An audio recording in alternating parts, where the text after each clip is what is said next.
Math 242, Cuesta College. I'm Joe Vasta, and we are going to do section 7.4, ellipses. And there's an ellipse right there. An ellipse looks like a smushed circle. And let's look at the definition of an ellipse. We have 2 points. We call them F1 and F2. They're distinct. That means they're different from each other. And we have a positive number D. An ellipse is a set of points satisfying the following. A point is on the ellipse if the sum of its distances to F1 and F2 is D. Wow. Okay. So what does that really mean? I'm going to go ahead and remove this and this. The distance D, you can think of that as the length of this string. And here are the 2 points.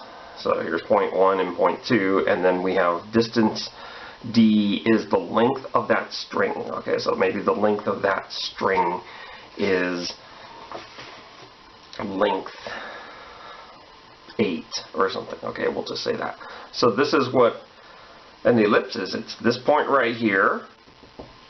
It's that point right there. So the sum of the distances from this point to those 2 points has to be the same thing. So here's a point on the ellipse right over here. So I'm going to go ahead and draw out this ellipse, and it might not be perfect. Oh, it's smearing. I'm going to go ahead and continue it up here.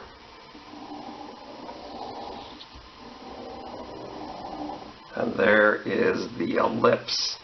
So it looks like a smushed circle and has these 2 points right here, and these are called like F1 and F2, and we have a length.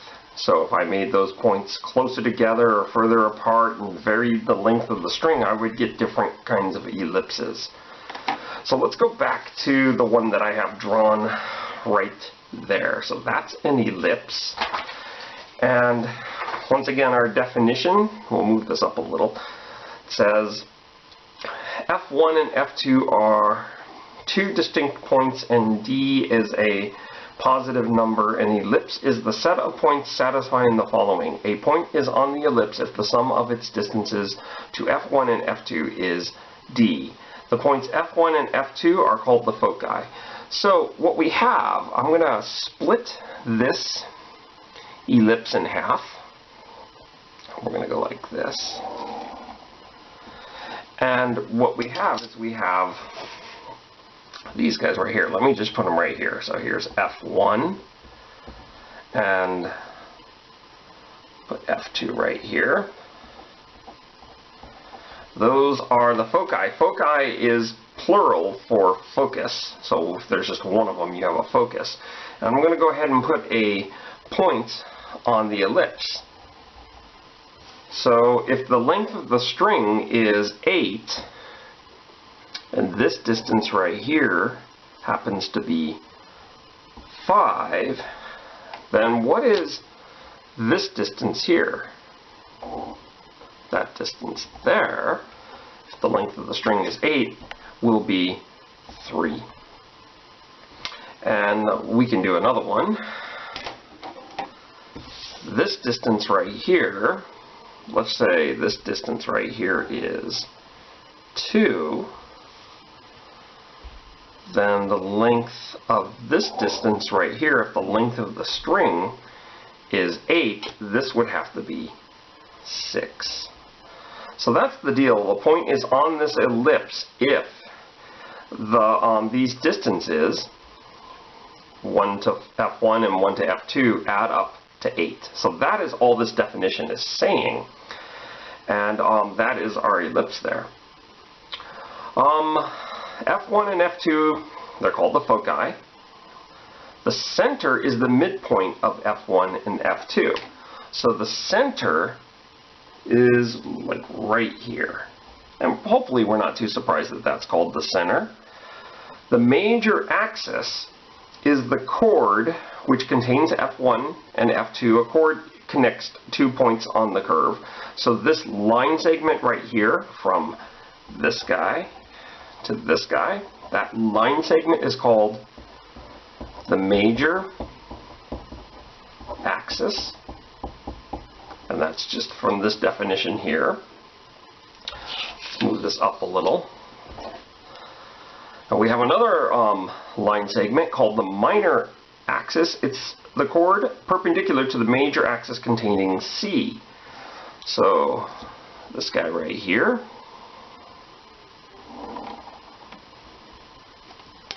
It connects these 2 points right here. This is called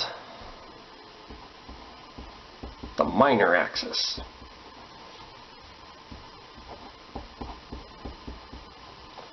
Okay, the vertices are the 2 points on the ellipse that are on the major axis. So we can call this right here is a vertex. We'll call it vertex 1. And this right here we'll call vertex 2. So that is the deal with ellipses. Here's the definition, and that is what one of the ellipses look like. The applications are a lot. We have the orbit of the Earth around the Sun, where the Sun is a focus. Certain gears are elliptical gears. When people use shock waves to break up kidney stones, that process has ellipses involved, where the kidney stones would be at one focus and the shock waves would be at the other. We have whispering galleries and other designs, lots of elliptical applications in the real world. So what we plan on doing with our ellipse is we plan on coming up with an equation of the ellipse. We know if we have a circle, the equation of a circle is x squared plus y squared equals r squared. So we're going to get an equation of this ellipse that will remind us of that. Okay, so what I'm going to do is I'm going to draw that ellipse again, and I'm going to center that ellipse. So the center is at 0, 0.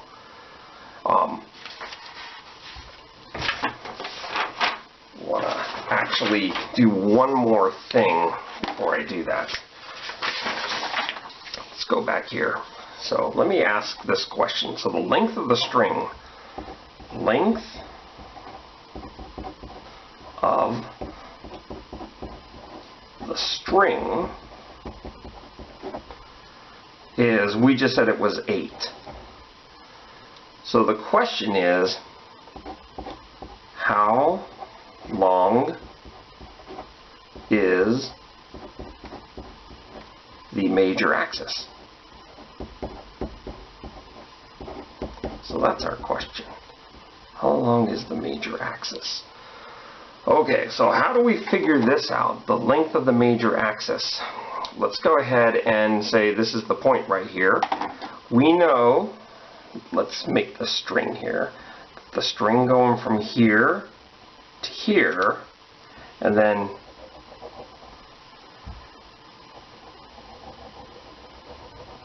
back to the other focus. Now I should make this string tight, but we want to kind of illustrate the point. We're asking, well, the length of that string is 8, and we're asking what is the length of the major axis. Well, look at this. We have the length of the string is 8, but it's doubled up right here. Do you guys see that?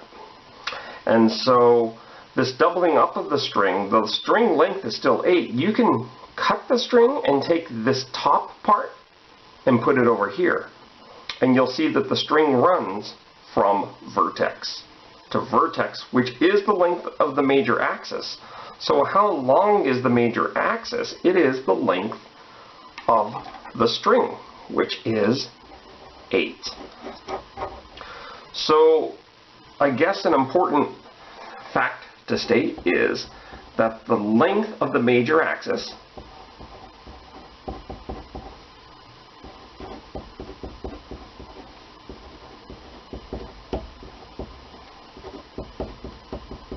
is always going to be d. D being the length of the string. Okay, so if I don't think we Did we say that on our... Yes, we said that on the definition. So this is an important thing that will apply to all ellipses. Okay, I felt like I had to say that because that's going to help us with something else. So what we're going to do now is we're going to derive a formula for this ellipse right here, which is centered at 0, 0. So let's just go ahead and say that this guy right here, we'll make that point be a comma 0, where a is a positive number. And then this point right here is 0, comma b. So we can actually label the one down here. This is going to be 0, comma negative b. And then over here we have negative a, comma 0. So that's what that looks like. And what else do we have? Let's just say d, which is the length of the string, is also the major axis length. Okay, so that's kind of what we did on the last page. And that the major axis length is 2a. Okay, because that's what it is. It goes from here to here. That length is 2a. And this is actually, this applies for this example. So I'll just say in this example. In this example. Now, why would I say that? Because there are going to be some ellipses where the major axis is going to be on the y-axis. So if that's the case, you know, if major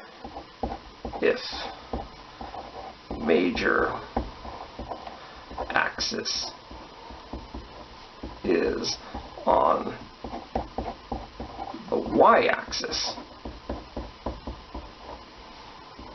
then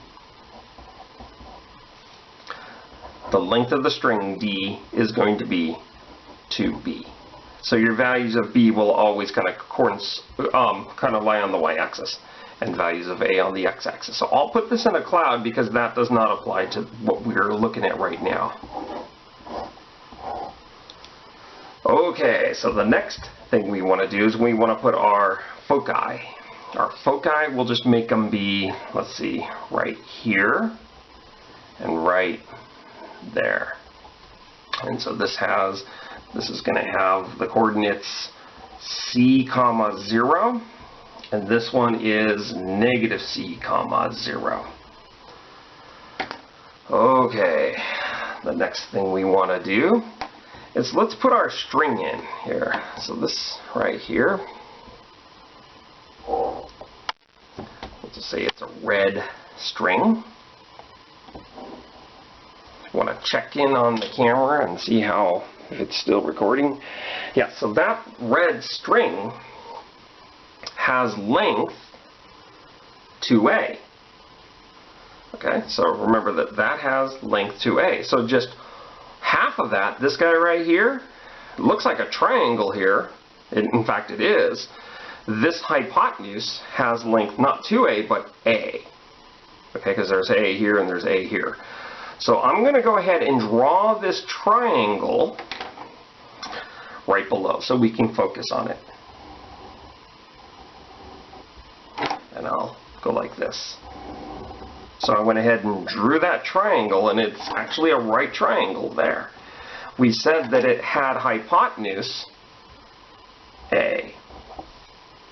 Okay, so what is this length right here? If it's this triangle, well, that's length C. And then this length right here, from 0, 0 to 0b, is B. And the question is, do we know an equation that has to do with this right triangle? And it's the Pythagorean theorem that says a squared. And it's actually different than saying a squared plus b squared equals c squared. A squared is the hypotenuse. So this is a squared equals b squared plus c squared. So that's important. Now, if the major axis is on the y-axis, then it would actually be b that's the bigger one. And you could actually show this on your own if you wanted to, but then your Pythagorean equation would look like b squared equals a squared plus c squared. I'm going to go ahead and put this in a cloud too, because that doesn't apply to the picture that we have, but I'm just saying that the major axis is on the y-axis. That's what would have happened. Okay, so the deal is we now want to pick any point on the ellipse. So I'm going to go ahead and pick that point right there, and I'm going to call that point where you could put your point wherever.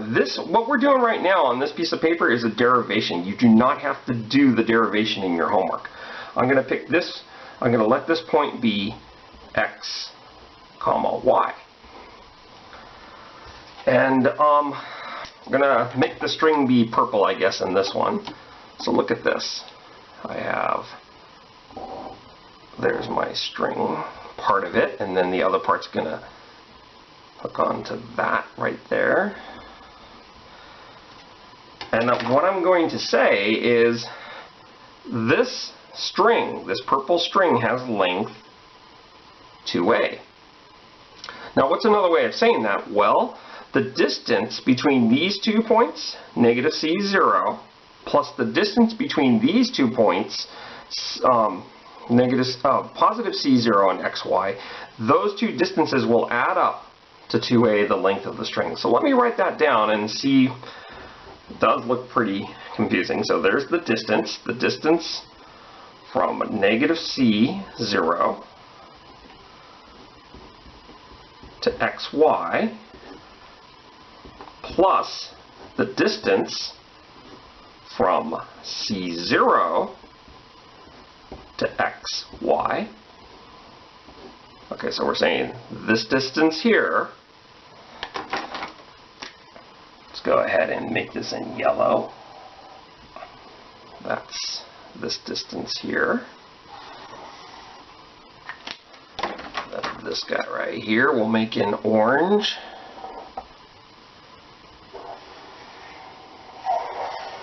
So those two distances give you the length of the string, which is 2a.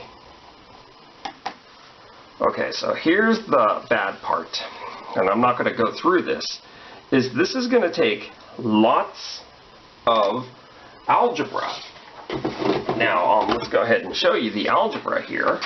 So look what I have. I have this right here. So here is the algebra. I'm going to go ahead and put this in the PDF, but look at all those steps there.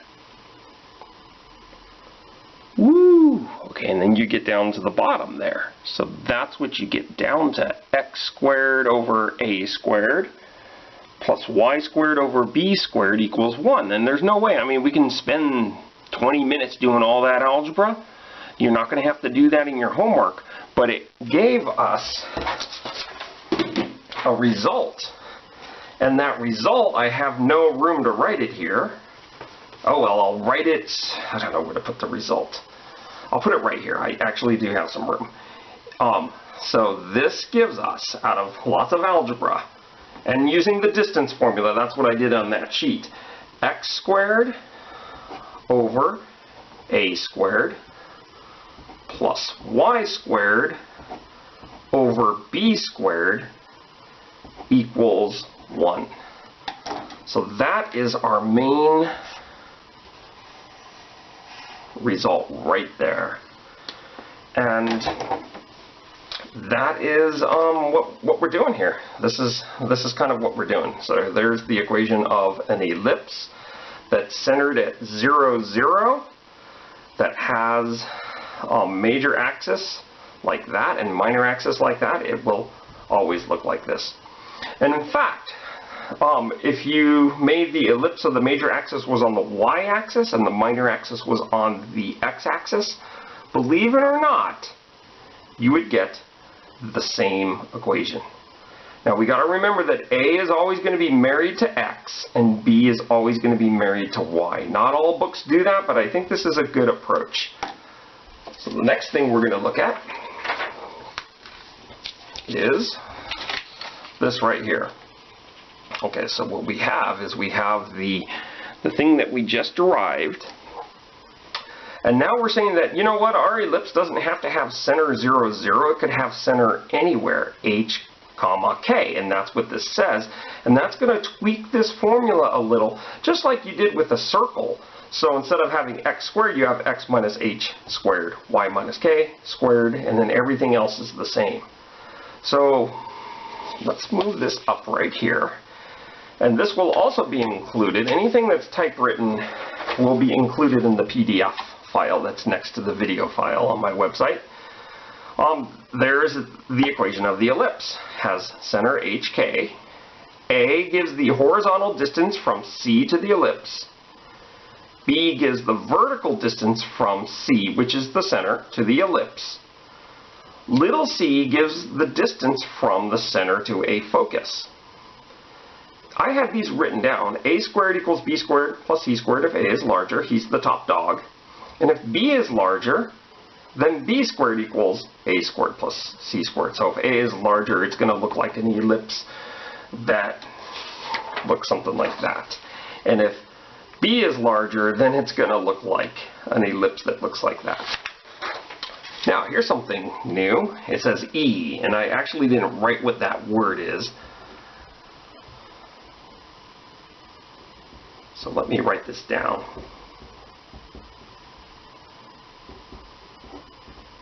The eccentricity or eccentricity is the distance from center to a focus divided by a distance from center to a vertex. And that number gives you the skinniness or the fatness of your ellipse. The closer that is to 0, the more it looks like a circle. So that's how I remember. And the closer it is to 1, the more it looks like a smush circle. The more smushed it looks, the more it looks like a 1. Okay? The rest of this lecture, we've already spent like 22 minutes doing derivations. So I should have said at the very beginning, some of you can skip the first 22 minutes and we'll get right to the examples. But I didn't say that, so now everything else we do will be examples that you will see, things that look like your homework. So here they are, and I just need one piece of paper to show you the instructions. They're going to give you an equation of an ellipse. We are going to graph it, find the center, find the line that contains the major axis and the line that contains the minor axis, the vertices. They're going to say in your book the endpoints of the minor axis. See, the vertices are the endpoints of the major axis. So sometimes you'll hear me call these guys the co-vertices, foci, and the eccentricity. So let's go ahead and look at our first example. And you know, I'll write these down as we do the problem. And we might not do it exactly in that order. I don't think I'm going to graph it right away. Here is the example.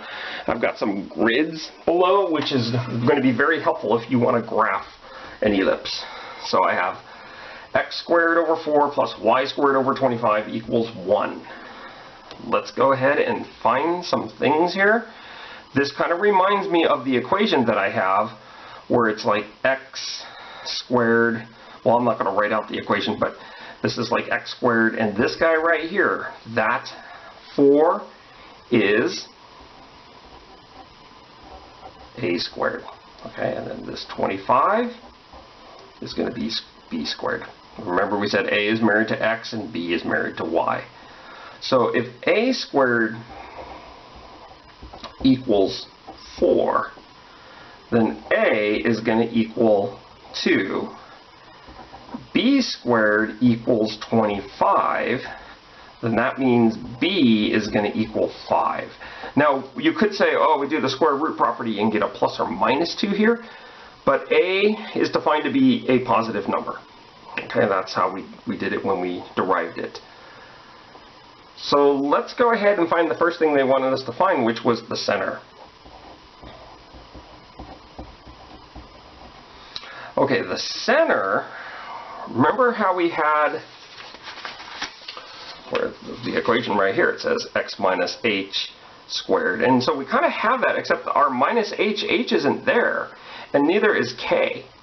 So you kind of have, and I was going to write it over here, I might as well write it now. This is x minus 0 squared plus y minus 0 squared. Of course, we should put these things over their numbers here. This equals 1. You don't really have to write that. You can see that the center is 0, 0. And so we have just done part A, and we'll do all the other stuff as well. Now here's the deal. Once I have A and B, and I'll go ahead and circle these, and I have the center, I can go ahead and graph the ellipse. Okay, so I've got a new ruler. Well, it's not new, I just found it somewhere. It says A and W, so I'm getting a little thirsty for some root beer floats whenever I use this. Maybe I'll use another one next time. And so we have x and y. The center is 0, 0. I'll put an x at the center each time. And then my A, remember A gives the horizontal distance from the center to the ellipse. So the horizontal distance kind of runs like the x-axis. I'm going to go 2 to the right, put a point. 2 to the left, put a point. So that's what A does. B, you move 5 up and 5 down. So 1, 2, 3, 4, 5. And 1, 2, 3, 4, 5. And now I'm going to see if I can draw this ellipse.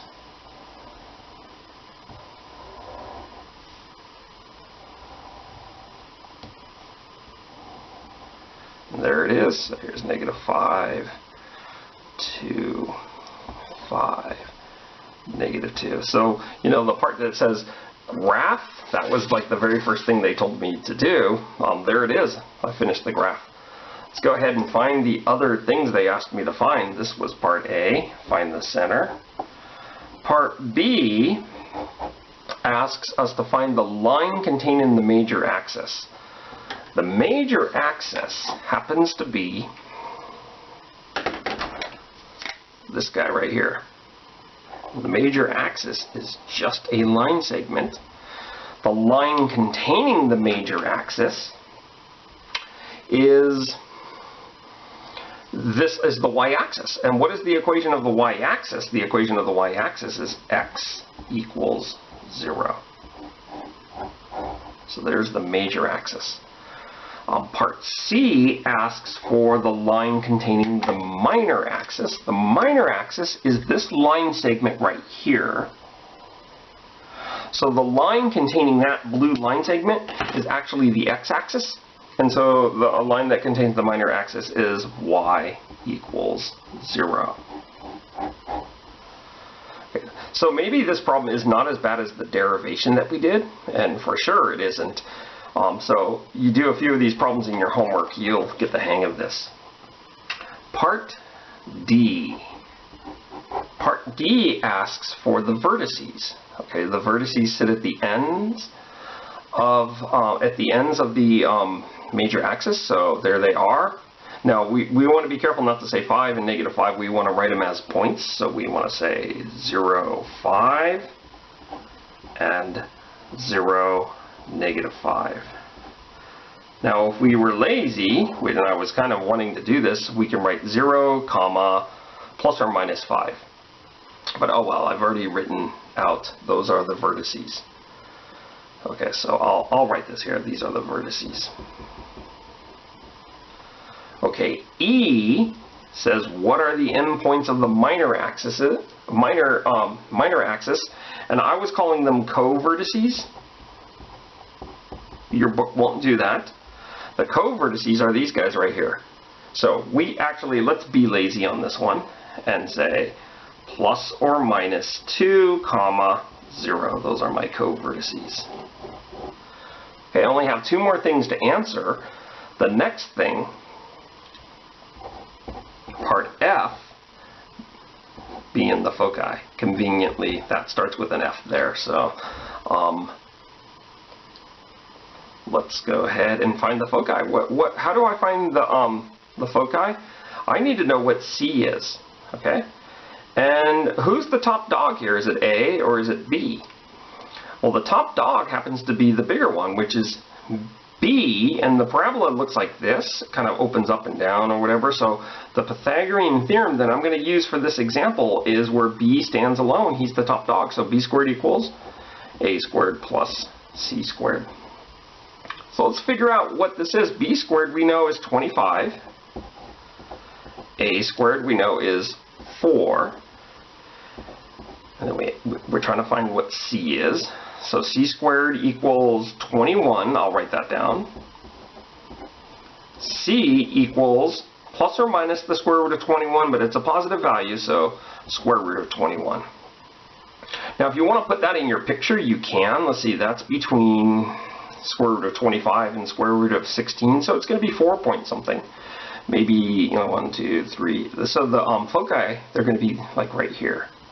Just put them between 4 and 5 and -4 and -5, so that's what they look like.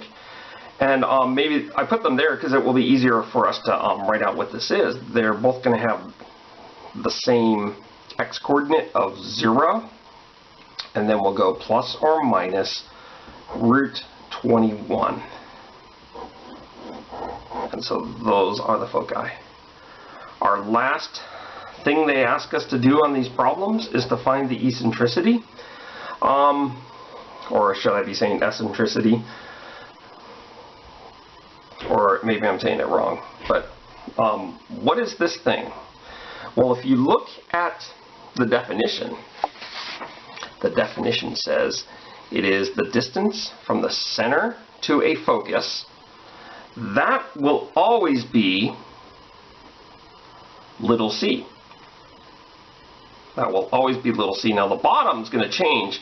It's the distance from the center to the focus, and the bottom is the distance from the center to a vertex. It's always going to be the top dog, and the top dog in this example is B. So C is what we found there, root 21, all over B, which is 5. And so there it is. If we put that in a calculator, that gives me 0.9165. So this thing is a ratio, and it always lies between 0 and 1. The closer it is to 1, the more it looks smushed. And look at this. That does kind of look smushed. And if this was like 0.1 or 0.2, it almost looked like a circle. So that is problem number 1. We graphed it. We found A through G, all this information, and this is what they ask you to do in the homework. Let's go ahead and do problem number 2.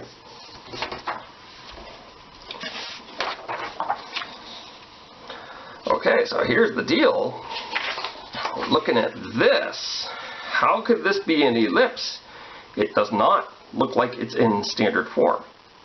Well, what we have to do is we have to put it into standard form and then do all the other things. Okay, so how do I put this in standard form? It's going to involve completing the square. I'm going to go ahead and put my x's together and leave a space. So 9x squared minus 54x, leave a space. Then I'm going to put my y's together. 4y squared plus 40y, leave a space, and then the constant I'm going to subtract on both sides, so I'm going to get negative 37 on the right hand side. Now I can only complete the square when there's a 1 in front of that x squared. Now with circles, we would have a 9 there and a 9 there. We divide everything in the equation by 9. But this is not going to happen because if I divide everything in the equation by 9, I end up getting a 4/9 there, which does not help me complete the square on the y's. So what am I to do? So this is something where you really want to pay attention. You want to factor a 9 out of the first two terms, the ones with the x's. So this is x squared minus 6x. Leave a space, put the parenthesis. So we see that, you know, if you multiply back through, you get that up there. Over here, I want to factor out a 4. So this one's going to give me y squared plus 10y, leave a space, and then we keep the right-hand side the way it is. Okay, so we're now going to complete the square. I'm going to take -6. I'll do this in blue ink. Chop it in half and square it. So this is going to be -3 squared, which gives me the magic number of 9. Now, we might have remembered with circles you would just like add a 9 there and add a 9 there, but we can't do that. Why? Because we didn't add a 9 to the left-hand side. We actually added a 9 times 9. So we added 81 to the left-hand side. So I have to balance the books by adding 81 to the right-hand side. And in some cases this was poor planning, because look what happened here. We're not going to have space here.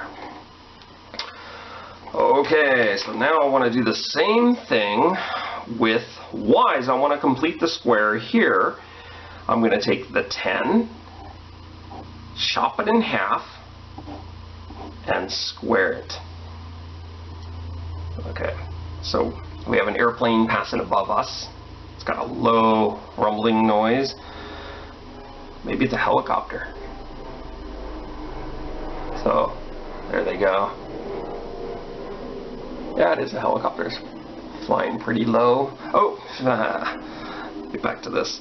10 over 2 is 5 squared. And so the magic number is 25 for this one. So I'm going to add 25. But here's the deal. I'm not going to go plus 25 over here. What did I do to the left-hand side? I actually went 4 times 25, which is 100. So I'm going to add 100 there. Okay, so this becomes a square now. It becomes x something squared. And then you can either factor it, or you can look up here and say, you see there's a -3 there. This is x minus 3 quantity squared. This next one right here is y plus 5 quantity squared. This equals, okay, so we've got a few calculations to do here. We have 81 minus 37. Let's see, 11 minus 7 is 4. So it looks like it's going to be 144. Okay, so we're getting closer. What we're trying to do is make it look like this right here. And it doesn't look like this because there's a 9 there and there's a 4 here, and then very importantly there is a 144 over here, and there should just be a 1 on the right hand side. So let's go ahead and divide everything in this equation by 144.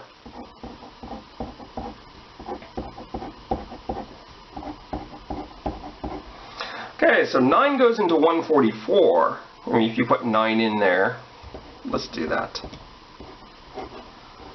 1 time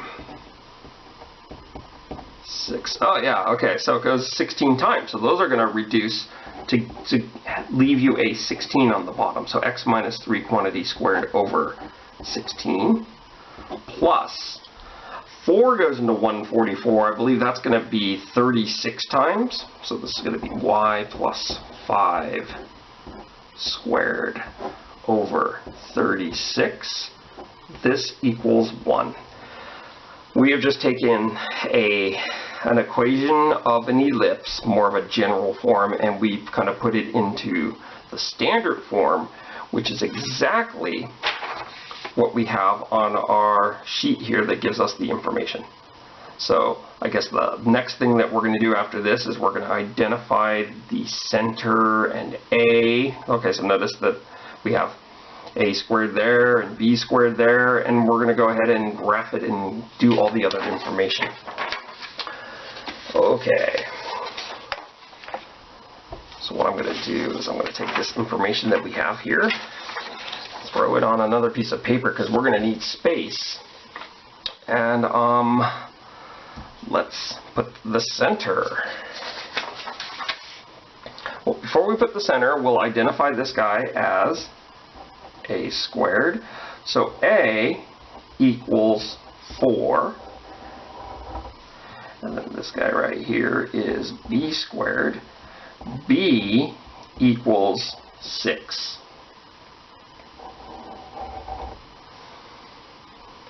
Okay, so for part A, they say, hey, what is the center? Well, now the center is just the HK, so it's the opposite of what you see in there, 3, comma, and then -5.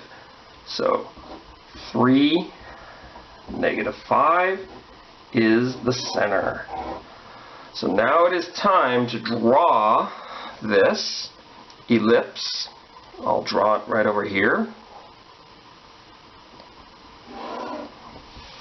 And because I see the centers there, I'm going to kind of make it look like this, the axes, so I don't go off the piece of paper or have bad planning here. So here's X, here's Y. The center is 3, -5. 1, 2, 3, 4, 5. So there we have an X marks the spot. 1, 2, 3, 4, 5. Just double checking 3. And so there is the point 3, comma, -5. Now here's the horizontal run. I'm going to horizontally run 4 to the right and 4 to the left. 1, 2, 3, 4. So grids make this a lot easier. Put a dot. And then 1, 2, 3, 4. Put a dot right there. I'm going to run 6 up and 6 down. So 1, 2, 3, 4, 5, 6. We put a dot. 1, 2, 3, 4, 5, 6. We put a dot right there. And at this point, I'm able to do the graph of the ellipse. And of course, why does this seem weird? No, it doesn't. It's just because I don't want to mess this up.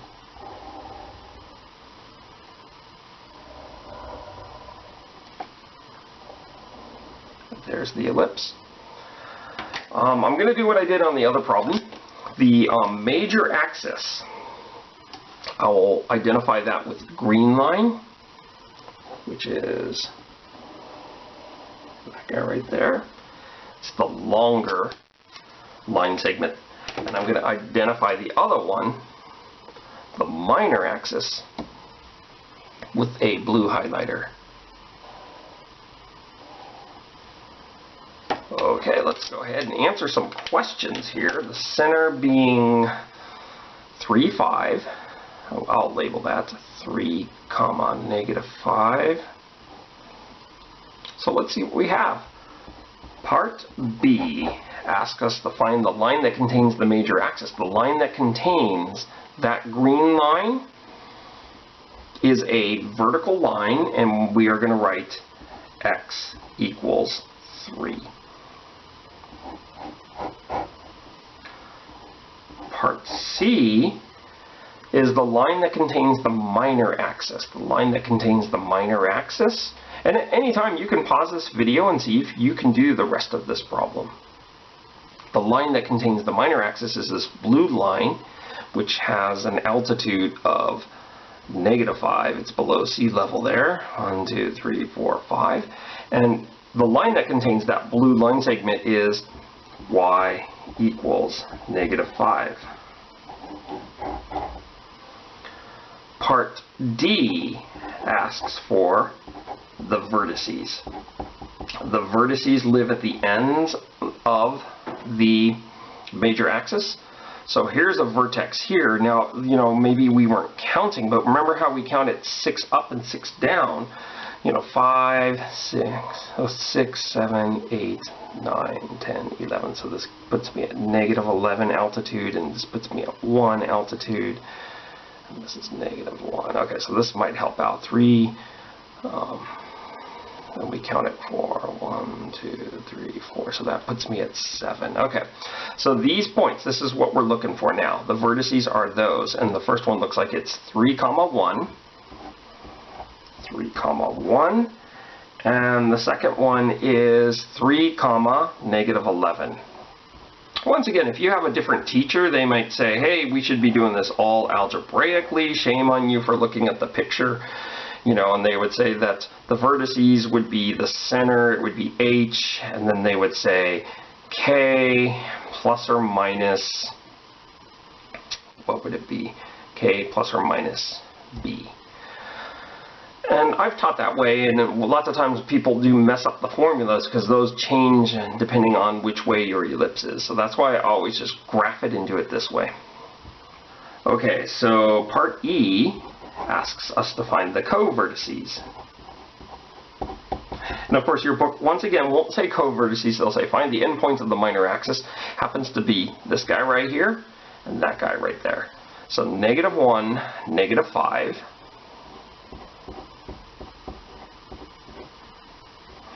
And the other one's going to be 7, comma, negative 5. So those are the co-vertices. F asks me to find the foci. To find the foci, I need to know little c. And I'm going to have to write my Pythagorean theorem. Who rules here? Who's the top dog? Well, once again, just like in problem 1, b is the top dog. So my Pythagorean theorem is going to say b squared equals a squared plus c squared. B squared was 36. A squared is 16. So I have c squared there. So it looks like c squared is going to equal 36 minus 16. That gives me 20. C equals the square root of 20. C equals, well, we can simplify that to 2 root 5. Now the square root of 20 is kind of good because I'm going to put those on the graph. That's between root 16 and root 25. So that's between 4 and 5. So 1, 2, 3, 4. Wait a minute. Did I say? Yeah, that is between 4 and 5. Let's go this way. 1, 2, 3, 4, and I'll put that right there. I'll just put it halfway between, and then this one. The 3 is right there. Okay, so there it is. Those happen to be the foci. And I put those there because it's going to help me get this. Those foci have the same, what, x or y value as the center. They have the same x value. So this is going to be 3. And the y value is going to be negative 5. Now, I know that's the center there. I am, this time, going to go, because it has that in there, I'm going to say plus 2 root 5. I can also go negative 5 minus 2 root 5. And that gives, yeah, the camera just cut off. So let's go ahead and say, hey, we found the foci. They are 3 and then negative 5 plus or minus 2 root 5. And once again, we were at the level of negative 5. We went up 2 root 5 to get that y value, and we went down 2 root 5 to get that y value. Okay, part G is the eccentricity. Okay, so the eccentricity happens to be, if you're looking at the definition, it is the distance from the center to a focus, which is C, divided by the distance from the center to a vertex. It's always going to be the top dog, so in this case it's going to be B. So the eccentricity, C, is 2 root 5, and B, who's the top dog, is 6. So the eccentricity is root 5 over 3. And so what does that give me? I know that I had a calculation here. This gives me, if you do that on your calculator, 0.745. And so what I'm going to do is compare that. That's actually, you know, the last one gave me the eccentricity of 0.9165. So this one looks flatter than that one there that has 0.745. That one actually looks more like a circle, and the closer you get to 0 with that number, the more it's going to look like a circle. So if it said 0.1, we probably wouldn't even, we could hardly tell the difference if it said 0.1. And so that completes problem number 2. These problems are pretty intense. Number 3 will also be intense, and then when we get to 4 and 5, they really are not going to be this lengthy. So let's go ahead and do problem number 3. And I think it's worth doing another completing the square, because you have to do that in your homework. And it's probably worth, maybe you can see me do this again. What I would strongly suggest is, here's the instructions where we're supposed to graph this and find all these things. I would pause the video and see if you can do this on your own. Okay, so let's go ahead and put this ellipse in standard form. I'm going to put all my x's together. So I have x squared minus 8x, leave a space, put my y's together. I said to put my x squareds together. I think I said put my x's together. I don't know. I'm going to leave a space, put my y terms together, leave a space, and throw the negative 39 on the other side, which will become a positive 39. And then I have a 1 there in front of the x squared, which is great, but I have a 5 there.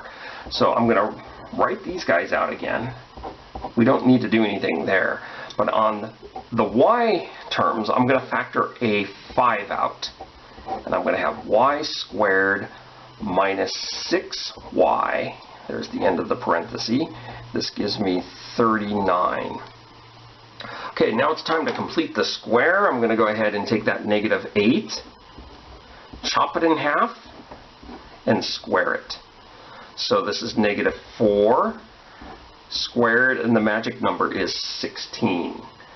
So I'm going to go ahead and add a 16 here, and that's actually what happened on the left-hand side. So I will just add a 16 here. Okay, now I'm going to go ahead and complete the square in terms of the y terms. I take the negative 6, chop it in half, and square it. So negative 6 over 2 is negative 3, and then I'm going to square that. That gives me 9. So I'm going to add 9 there, and what I really did was I added 45 to the left-hand side, so I'm going to add 45 to the right-hand side. Okay, these 3 terms become a perfect square. They are a perfect square trinomial. We have x minus 4, we can see the minus 4 there, squared plus, then we have 5 times, this is a perfect squared, y minus 3, quantity squared. And this is going to give us quite a big number. I think it's going to, I don't know what it's going to give us. I think it gives us 100, because we have 15, 20, and then 4, 5, 6, 7, 8, 9, 10. Yep, gives us 100. So we're not in standard form yet until that's a 1. So I'm going to divide everything in this equation by 100. And so we end up getting x minus 4 quantity squared over 100 plus y minus 3 squared, the 5 and the 100, there's some reducing that goes on, and we end up having a 20 on the bottom. This gives me a 1. So now this ellipse is in standard form. And now in your homework, it's not like they're going to do this to you all the time. I did this to you in the last 2 problems so we can see some practice. So let's go ahead and do that thing where we graph it, find the center, etc. So I just rewrote the problem there. Okay, so it looks like we're pretty clear there. And what I'm going to do is I'm going to end up identifying this first one as a squared. And this one right here is b squared. So a is 10, b is root 20, which is really 2 root 5. Okay, the center, that was one of the things they asked us. The center of this circle happens to be 4, 3. So let's write that. So I'm going to go ahead and graph this. 4, 3, and we're going to have to move 10 to the left, 10 to the right. Wow, so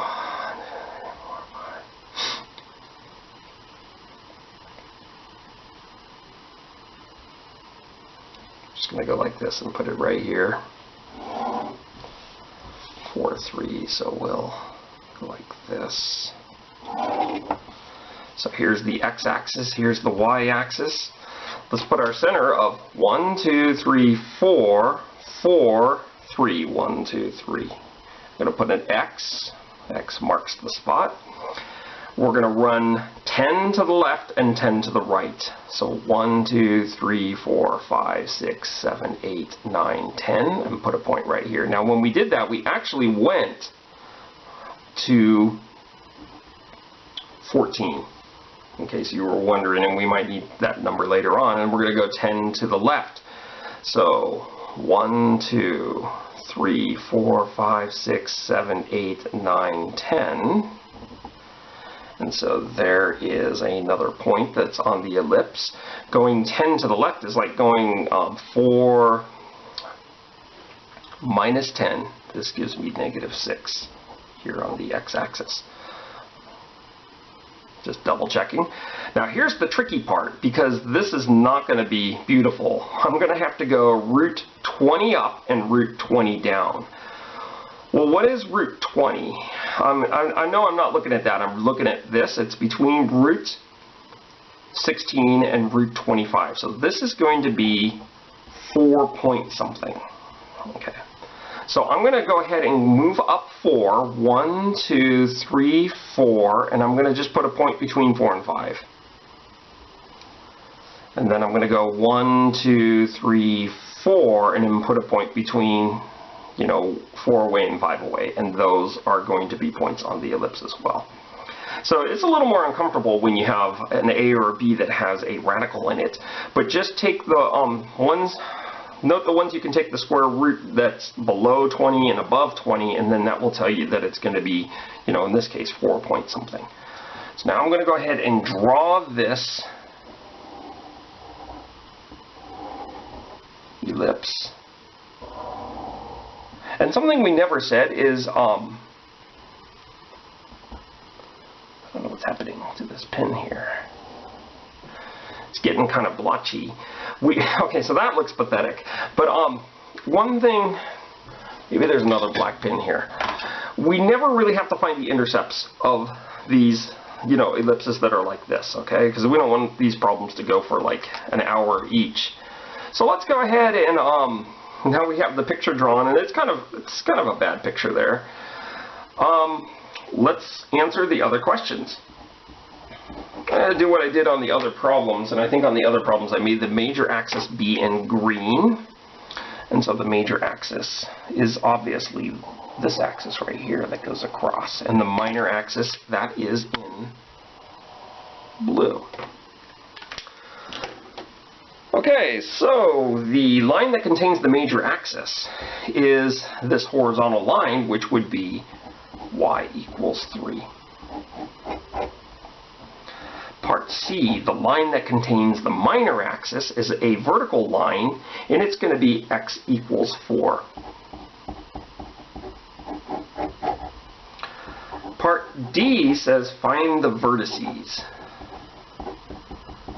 Well, the vertices are these guys right here, this guy and this guy. And good thing we were labeling things, because now we can say the vertices happen to be 14, 3. And the other one's going to be, let's see, the other one is -6, 3.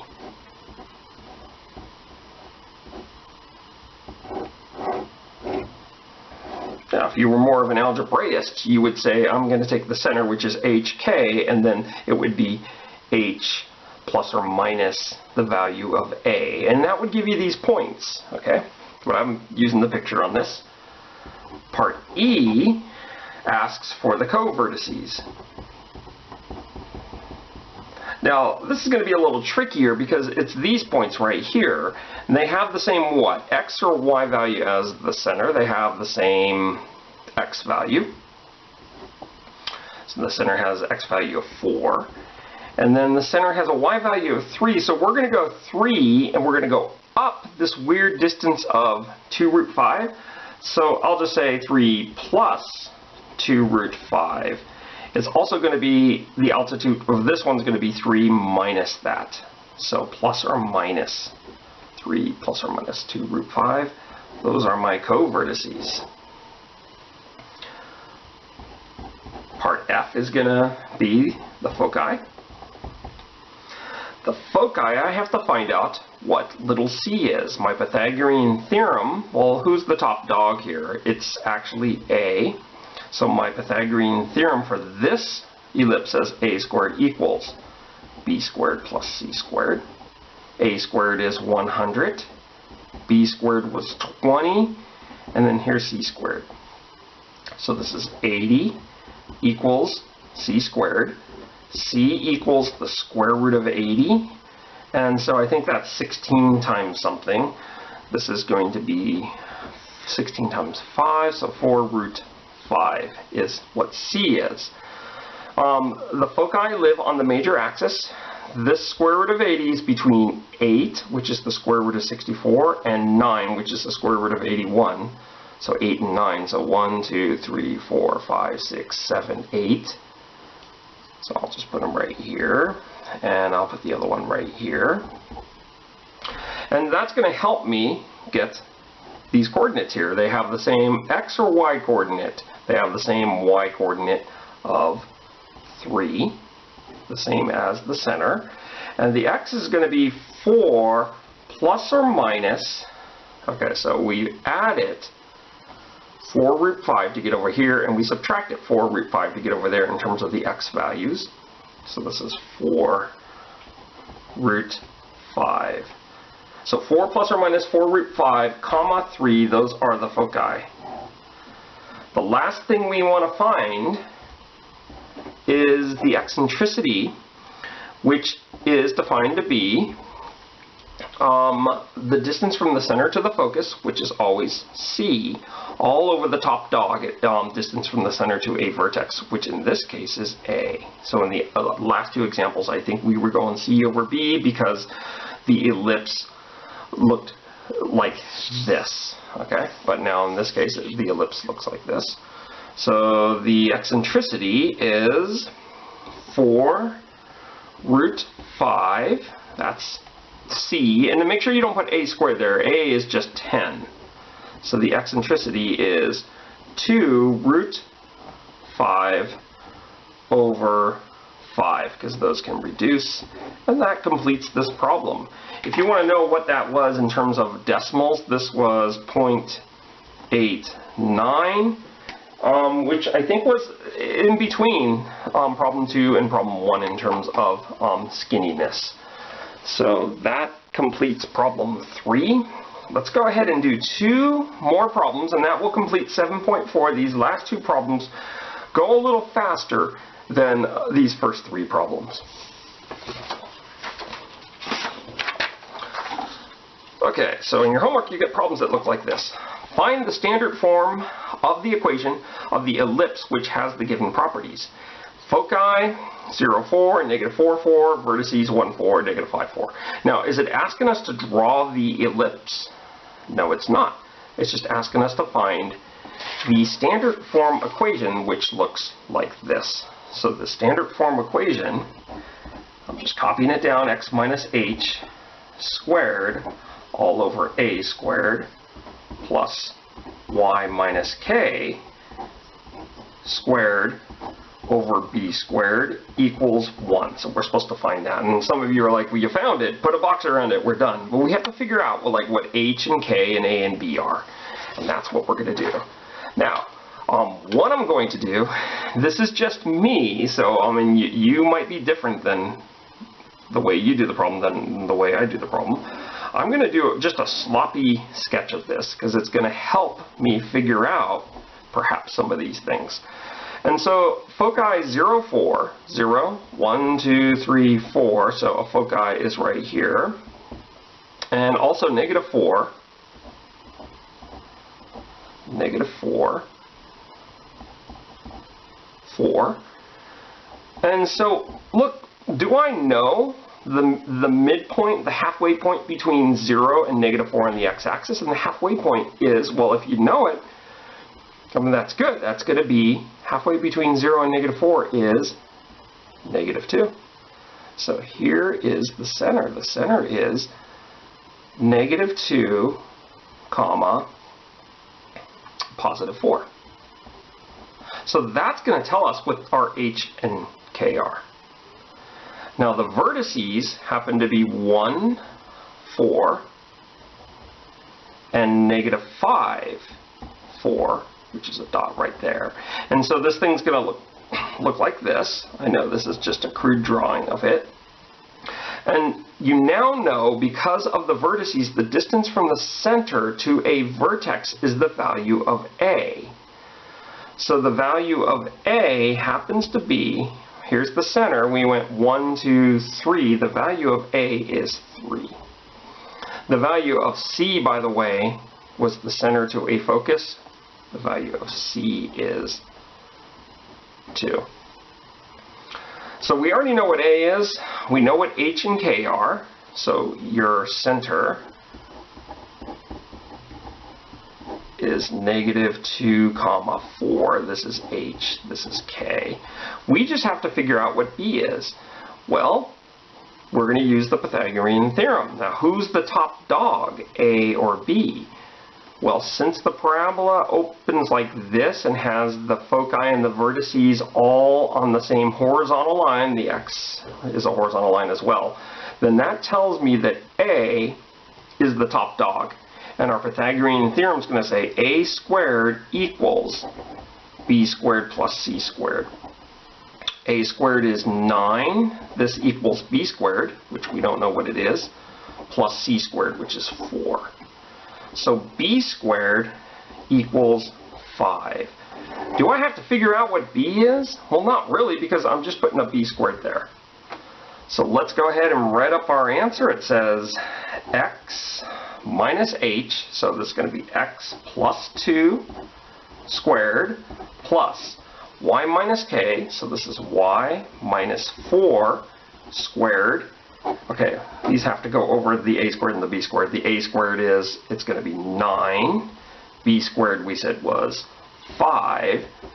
This equals 1. This completes problem number 4, where we're trying to find the equation of the ellipse. We're going to go ahead and do one more problem like this, and this will complete section 7.4. So the last problem, problem number 5, you might want to pause and see if you can do this on your own. Okay, length of the major axis. Well, how are we going to do this? I'm going to draw, well, first of all, I'm going to recognize that this is x minus h squared all over a squared plus y minus k squared over b squared equals 1. So I have to find h, k, a, and b. So let's go ahead and see if we can draw a quick drawing of this. The foci happen to be 0, 2, and 0, negative 2. Now, it also tells me that the length, so this is going to be an ellipse where it looks like that. I'm kind of taking one of my old problems here. It says the length of the major axis is 10. So when I draw my major axis, am I going to go up 10 and down 10? No, I'm only going to go up 5 and down 5 to do that. So let's go ahead and say 1, 2, 3, 4, 5. 1, 2, 3, 4, 5. That's negative 5 there, and 5. This is 2 and negative 2. And so here's the major axis right here.